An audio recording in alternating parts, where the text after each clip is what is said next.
the Jimmy thing, just real quick. And before I talk about Jimmy, first off, I want to say I appreciate everything Jimmy has done, the good things he's done for the organization.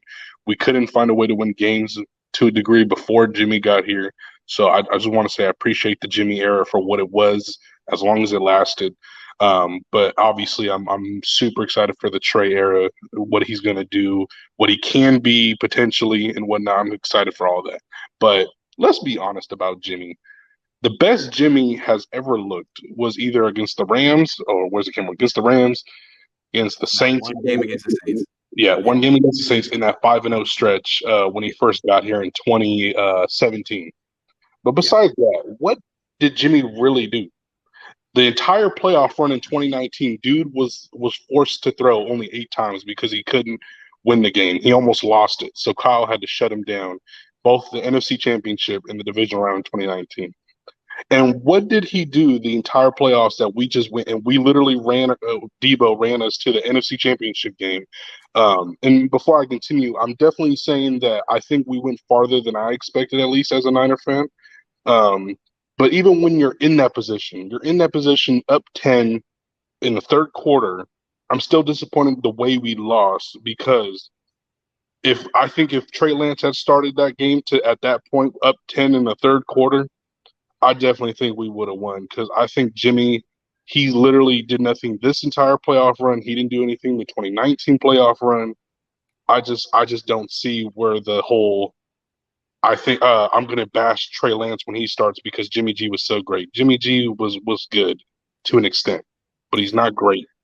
So I'm Jimmy just going Garoppolo there's emotional attachment that certain fans have with him, and it's like they were starving for good football, right? Like there was 3 years where they were awful, and they started off 1-10. They were starving, and then he came in and he was like, just a mediocre meal, but like you hadn't eaten in days. And she was like, oh my God, that's amazing. Did you try some of the gravy? That's delicious. It's like, yeah, you haven't eaten in 3 days. That's food. But then it's like, okay, now you're back to like, you're not struggling anymore. And it's like, well, that's the same freaking TV dinner we've had the last 5 years. It's not as great as I thought it was. And to that point about Trey Lance too, it's frustrating considering we lost the way we did in the NFC Championship game, because considering Jimmy didn't do nothing for us to get to that point, to be honest, I still believe we wasted a year of Trey Lance's development. I think if Trey Lance had been the starter, there's nothing he couldn't do that Jimmy did to get us to that point. And he could have did more than Jimmy in terms of not just his mobility, but I think him being able to learn on the job, him being able to develop on the job. Hell, I mean, from the Arizona game to the Texans game, considering even though we were playing the Texans at home, there was improvement in just from game 1 to game 2. So who knows what position we could have been in had he just started the whole year. Because, and I'll just keep saying it, I know I already said it, but I'm going to just keep saying it.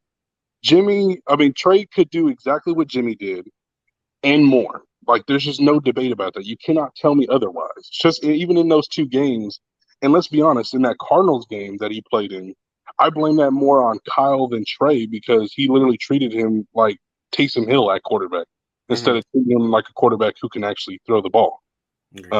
So yeah, that's just how I feel about it. I'm excited for the Trey Lance era, and hopefully he can develop into a top 10 type quarterback.